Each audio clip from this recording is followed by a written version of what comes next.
I know you know what that sound is. I want to welcome everyone back to Translation Tuesday. Hope you guys enjoyed the new intro. It's pretty interesting. Wanted to try something a little bit different. Give everyone a minute to join. I know this one was a random one. Not want to say random, it is Tuesday, but noon on a Tuesday. Well, I messaged Pastor Bill or Tammy, whichever one was actually commenting at the time when I posted about this, and with band rehearsals starting up today for myself, my wife, today I really had to just go live at noon. That way I could make sure that I have everything ready for a later evening Translation Tuesday, which I know most people can join for those more often. But I really wanted to get this one started because this one will have an interesting conclusion to it once we get to the third verse. Well, before we begin, I want to remind everyone that, first of all, if you've got prayer requests, praise reports, something that you need to just let loose on, chat's always open. Would love to hear from you all. If you are watching, let me know where you're from. If you're watching this later and it's not live, you can still comment down below anything that you have to say during any portion of it. Just know, obviously, if I'm not live, can't get back to you. Well, we have a verse of the day to get to, and this is Translation Tuesday, so we run out of multiple translations here. So today's verse of the day comes out of 1 Corinthians chapter 10, verse 23, and we're reading out of the New Revised Standard Version for this verse. So 1 Corinthians chapter 10, verse 23. And it reads, "All things are lawful, but not all things are beneficial. All things are lawful, but not all things build up." I know in our Sunday school class at the Nazarene Church, we're going through John, and we often talk back to the idea of the Pharisees always bringing up the law and trying to make sense of the law itself when it comes to talking to Jesus, and how they always fall short in understanding that that was never the point. And it's Israel's history just leads up to the fact that it was never the point when it comes to the law. All right. Well, today's topic is one I actually was thinking about at one point, but decided against, and then redecided, hey, I think we can really dive into this. Now, I've talked about songs and worship before, and how we always need to be cautious of the praise and worship that we engage in, and understanding where words or how the words in a song can be biblical or non-biblical. Now, to my left here, I've got 3 different hymnals. I have 2 of them I bought offline. The first one is the Heavenly Highway Hymns. I know a lot of churches have one similar to this. This is the blue book. I know it may not see it on camera, but trust me, this is a really deep navy blue.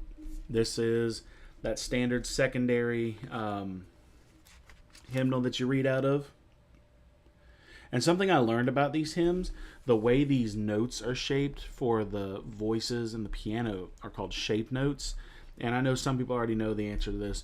I learned it in college about how shape notes were actually used to teach people who were mostly uneducated how to sing. And it's pretty interesting that it just carries over even into our modern hymns. I also have, this one's the gold standard in a lot of non-denominational churches, the new Songs of Inspiration. I love this one. When I attended Cross Creek Community Church for a while, this is the primary one we sang out of. They had the secondary one. I know Oma Chapel uses this one. Pastor Bill and Tammy, you can tell me. I don't know if Wolf Valley Baptist uses this or not. I don't know. So new songs of inspiration, Heavenly Highway hymns, and then the gold standard of what I grew up on is the Sing to the Lord, the official Church of the Nazarene hymnal. Now this one is structured very differently because it features modern and normal typeset when it comes to notation. All right, there's a lot more hymns in this. A lot of them come with explanations. You've got readings. But the cool thing about this one is, and I will choose, let's see, of a good hymn. Let me go to the back, the index. We will do...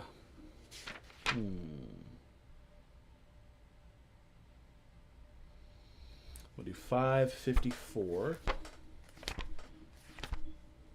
And 554 is It Is Well With My Soul. I was actually listening to this one this morning in the Heavenly Highway hymns. If this is your hymnal,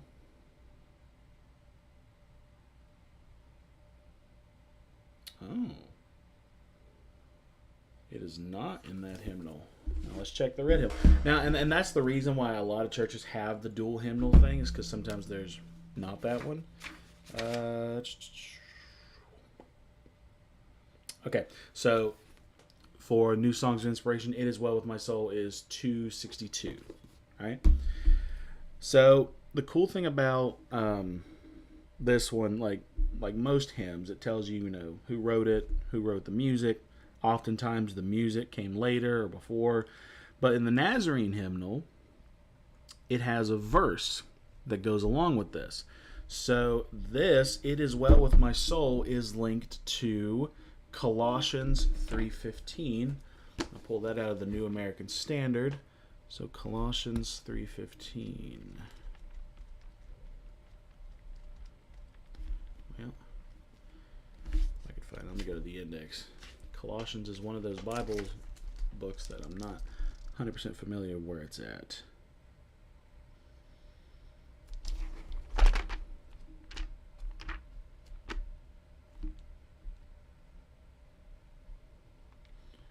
It's one of the smaller ones. Okay, Ephesians, Philippians, and Colossians. So Colossians 3:15.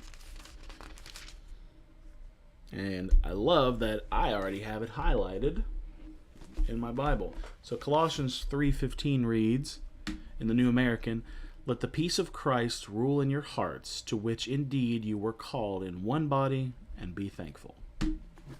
Beautiful. So, I mean, I know, this one doesn't have a Bible verse tied to it, and that's okay. I just like how the Nazarene hymnal has biblical verses tied to these hymns that, one, you get to sing the hymn, but two, while you're singing, you may think, oh, and make sure I go read that later, which is pretty awesome.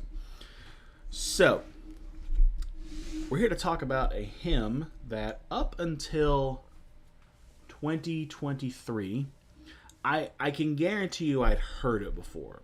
Like I said, I went to Cross Creek for a couple years, and it is in this hymnal. Actually, at one point I didn't think it was in this one. That's why I bought this one. But it is in this hymnal. So if you're familiar with New Songs of Inspiration, you will be familiar with number 112. And when I first heard this and grasped that it was this song that I was listening to, I was at what we call jam sessions with Oma Chapel, where we all show up. People bring their instruments, voices, specials, whatever. There's no set list. We'll be sitting there and someone pulls a hymnal and says, number 92. And we'll pull out number 92. Randy will try to figure out what key it's in. We'll usually put it in the key of G, and we'll just play. Well, we were at the first one out Oma Chapel back in 2023, and we sang this.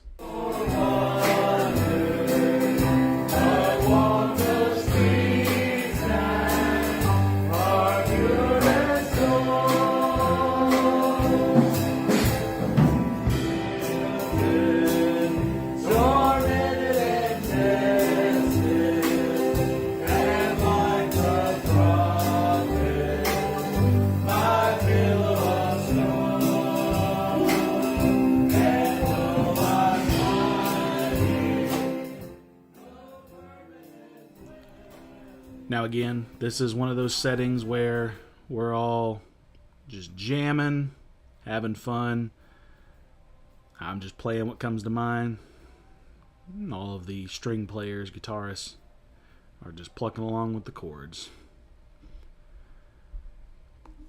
So that hymnal, or that hymn, is Mansion Over the Hilltop, which since then has become my favorite hymn. And we're going to dissect it over the next 3 weeks. It's got 3 verses. And we're going to start with verse 1 today. Now, we're going to read it, and then we're going to biblically dissect it. All right? And before we do,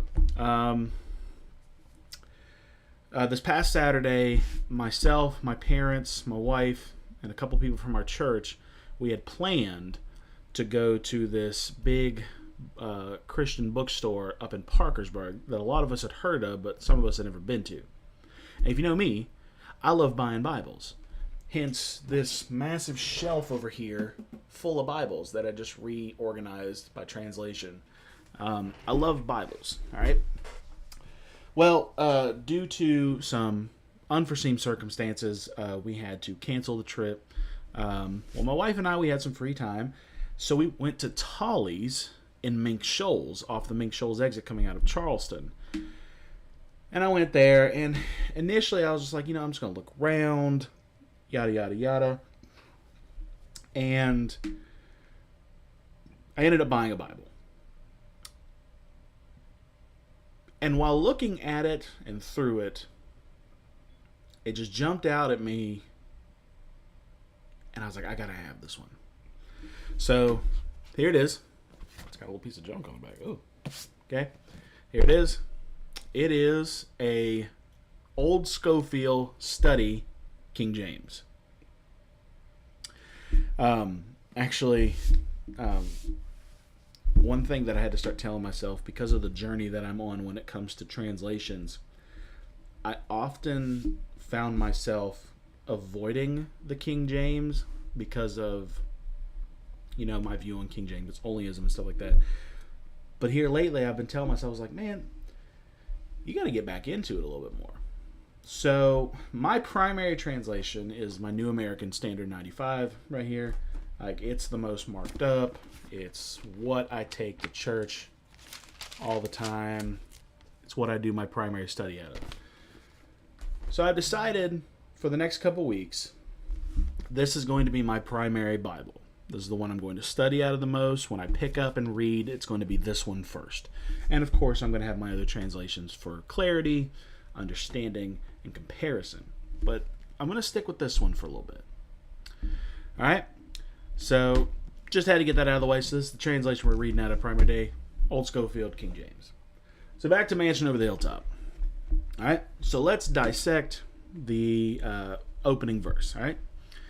I'm satisfied with just a cottage below, a little silver and a little gold. But in that city where the ransomed will shine, I want a gold one that's silver lined. So, let's talk about each one of these, like how do we biblically dissect that? So we've got a couple verses that we're going to be aimed at today. So if you would, turn with me in your Bibles to the first verse we'll be looking at, which is Psalms 37, verse 4. So Psalm 37, verse 4. And like I said, this is Translation Tuesday, so I do have my New American on standby. I also have my Christian Standard, so I've got 2 word for words and a thought for thought.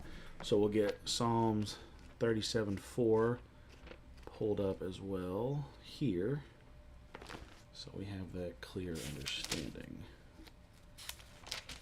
Okay, here we go. Psalm 37 verse 4. The King James reads, "Delight thyself also in the Lord, and he shall give thee the desires of thine heart." All right, so let's go back to the hymn.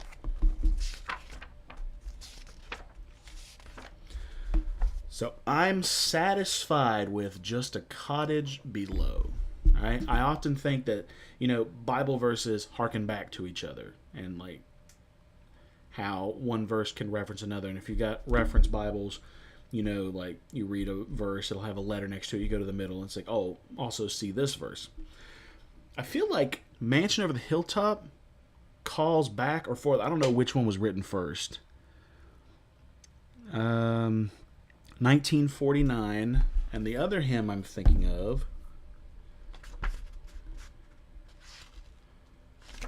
was written in, and maybe some of you can already jump the gun of which hymn I'm thinking of. Okay, so the hymn I'm thinking of probably calls back to Mansion Over the Hilltop. So I'm satisfied with just a cottage below. I often think of the song, Thank You, Lord, for your blessings on me. There's a roof up above me. I have a good place to sleep. All right? So the lyricist here is talking about how, delight thyself in the Lord, and he shall give thee the desires of thine heart. The Christian Standard reads it as, take delight in the Lord, and he will give you your heart's desires. Oftentimes, like, in today's world, we are just so gung-happy about wanting everything. All right? And I'll use myself as an example. When I was in college, a bunch of my percussionist friends had all this nice equipment, all these nice cymbals, and all that. And it's funny that I have my cymbal bag sitting next to me. I did not plan this, I promise. So they had all these nice cymbals. I was like, man, I really want those. But I was a college kid whose source of income was his parents, and I had a job on campus, but that job paid for my housing and meals. So I wasn't making much physical money to just spend. And it wasn't until I became an adult, over the course of teaching, that I was able to collect a bunch of nicer cymbals, such as this one right here that's sitting over here. It's a pretty nice cymbal, and cymbals aren't cheap, all right? And that's all I wanted. And I was, at one point, I had to sit there and think, man, I've just got to be satisfied with what I've got. And I'm not saying that just because we're like, oh, you're not going to get anything. No, the desires of our heart can be good, but if we let our desires overtake what God has already given us or will give us or do for us, then we start to worship our desires. And in Pastor John's sermon, we talked about one of the commandments of thou shalt have no other gods before me. So if we are satisfied in the right way of what we have now and how we were able to obtain that, and knowing that it didn't just happen overnight and it was the will of God, we will have a better appreciation for everything that we have. I'm thankful that, I know I'm renting an apartment, but I'm thankful that I have a place to call my own. I've got family that I can go to. I've got church family that I can go to. I've got extended church family with the Nazarene Church, Alma Chapel. I know I got people at Cross Creek I can turn to. I've got a family out Dunbar Mountain Mission that I know that if something were to come up, I can call them because they're really close people to me. So the next part, a little silver and a little gold. It's a big talking point amongst non-believers these days about how they always point to the rich man that was supposed to give up his possessions, that we should just, that's what we should do. We should just give up our possessions. Well, Jesus was testing his faith. Lord, what should I do? Sell your possessions. And he wasn't hesitant about it. He didn't sit there and go, what should this guy do? Sell your possessions. And he was talking to that guy, all right? Now, if he'd obeyed, he probably could have been replenished tenfold. Look at Job. Job lost everything, and Job still praised the Lord. And when Job received everything back, he received it more than what he had. So if this rich ruler would have given up all his possessions and followed Christ, he may have come back after it all was said and done with way more than he left with. So a little silver and a little gold. It's okay to have your material possessions as long as they don't, overshadow God. All right? So I'm satisfied with having the little that I have here on earth. Because what we have here on earth compares nothing to what we'll have in glory. But in that city, so we're talking about the New Jerusalem here, all right, where the ransomed will shine. All right, so let's go on to our next verse. So we'll be in Psalm 63, verse 5. And I overshot it because some of the Psalms are actually rather short. I overshot it again. There we go. All right, Psalm 63, verse 5. My soul shall be satisfied as with marrow and fatness, and my mouth shall praise thee with joyful lips. And out of the Christian Standard, we have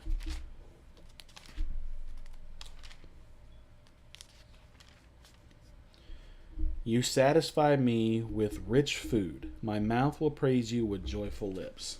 So I like how it describes rich food, marrow and fatness. Think of a steak, okay? When you get a steak, what do you want more of? You want more fat, okay? Nice ribeye, okay?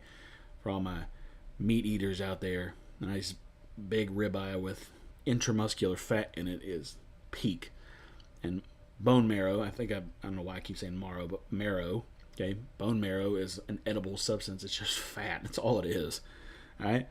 So you satisfy me with rich food. Fat is very rich and flavorful. So you shall satisfy me with marrow and fatness, marrow and fatness. Lord of mercy. And my mouth shall praise thee with joyful lips.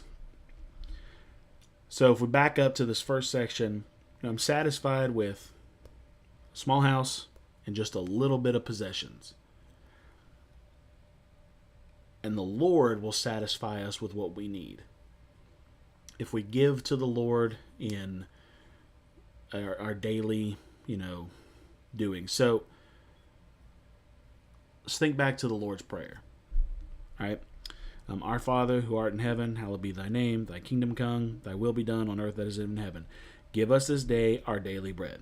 So give us today what we need. Okay, what we need. Okay, not what we want, what we need. Now, is it wrong to ask for wants? Well, no. We ask for wants all the time. I have things that I want. I want more symbols. I want more Bibles. I want better recording equipment. Just recently I got a vinyl record set from one of my favorite bands. They released this massive re-recording of one of their major albums. Comes in this big huge set. I was able to get it. It's not wrong to want these things, but we need to put forth first what the Lord wants for us. All right. So Lord, what do I need for today? Give me what I need. All right. And Lord, if it be your will, I would like for today to go very smoothly, just very little interruptions. If I'm at work, Lord, please let the kids behave today, just enough for me to not want to scream. That's not a bad desire to want, right? But you have to put forth and ask for what God wants for you first. All right, next verse. We're still in Psalms. It's the last Psalms. We'll be in Psalm 107, verse 9. 107, verse 9. For he satisfieth the longing soul and filleth the hungry soul with goodness. All right? So satisfying the longing soul, the soul that longs for something. And we're often going to put this into the context of the soul that longs to be out of a time of despair. You've got family members that pass away. You may take a long time to grieve about that. And oftentimes we pray, Lord, take away this sorrow from me. Take away this pain. I've had times at work where periodically it just seems like week after week after week, everything is going wrong. Lord, take away this pain from me. He will satisfy that longing soul and fill the hungry soul with goodness. I'll give you an example. In 2024, I took Westside's band, the band I teach, back to band ratings, and it was the first time that they were going to receive an actual rating and not just comments from the judge. And leading up to that, I will tell you, and this is every band director will say this, I was stressed. I was tired. I was worn out. I couldn't sleep some nights. I was panicking. And I was angry, And I would just be like, Lord, just let it be over. Let it be over. And then the closer we got, I kept saying, let us have a good time and have fun. And not only did we get out there and play good, they received an excellent rating. The kids had a phenomenal time. A giant weight was lifted off my shoulders. And then to top it all off, the next day was the start of spring break. And I remember thinking, the Lord had that all planned out. I went through a very stressful period. And it wasn't just like the stressful period was going to reach its peak and then just slowly de-stress. Reached its peak, and in that peak, we had the greatest time that we had had in a long time. And then immediately comes a season of rest. And literally, I don't think I did anything that spring break. Well, that's not true. Moved into this apartment. But I had the time to rest. I didn't have to worry about the next day or the next week. I don't have to worry about ratings anymore. We're done with it. I can focus on something else. Because can you imagine trying to move from one apartment to the other while still thinking about, we've got ratings coming up in a week. Kids don't know this part of the music. We're struggling with this part. I'm terrible at conducting this section. Whatever. And that's satisfying my hungry soul with goodness. And goodness can be described in many different ways. All right? Now, let's flip on over to the New Testament. We're going to be looking at the book of Matthew. We'll be on chapter 5, verse 6. All right, this Bible is still relatively new, so some of the pages are still sticking together. Let's get this verse highlighted. So this is the words of Christ. I use a yellow highlighter. So Matthew chapter 5 verse 6 out of the King James reads, "Blessed are they which do hunger and thirst for righteousness, for they shall be filled." Now I've always understood this verse, but just out of curiosity, let's see what the Christian Standard says. "Blessed are those who hunger and thirst for righteousness, for they will be filled." Very straightforward, very basic understanding. When we hunger, so think about the last time you were really hungry, okay? There's a new term that's come out within the past. I'm sure it's older than it is, but for me personally, I've only heard it ever since maybe the end of high school into college. The phrase being hangry, where when you're hungry and things start to just slightly upset you and disrupt you, you get angry really quickly and it just really irritates you. So think about the last time that you were close to that. But maybe spiritually, or not even just spiritually, just at work or at home, where you were longing for something of peace. Because think about when we eat, we're comforted. Okay, we give our body energy, we calm ourselves down, we're just happy. Because when was the last time you really ate something that was really good and you were mad? Okay, I remember the last time I had a really good steak. I wasn't mad every bite. All right. So think about when you're hungry for something and it's finally given to you. You're filled and you're just at peace and joy. When God gives us the things that, one, we need, or two, even that we desire, we're happy, we're content, and we're filled. And finally, last verse is John 6:35. Now, in Pastor John's Sunday morning class, we've been in the book of John for quite a while now. Just leave it at that. But we have gone over this part, so I may have a couple notes here. So John 6:35, and I already do have it highlighted, reads, "And Jesus said unto them, I am the bread of life. He that cometh to me shall never hunger, and he that believeth on me shall never thirst." Now, this is one of those verses where no other translation is going to do it any better than what you read in the King James, and I'm not dogging other translations, obviously, but this is one. It's pretty straightforward, right? Even the New American, Jesus said to them, "I am the bread of life. He who comes to me will not hunger, and he who believes in me will never thirst." So it rewords it a little bit, but when we come to Jesus with all of our burdens, our heavy feelings, think to what a friend we have in Jesus. Are we weak and heavy laden, cumbered by a load of care? All right. When we bring things to Jesus, he will give us the bread that we need. Give us this day our daily bread. Come to Jesus and ask for, what do I need today, Lord? And give that to me. All right?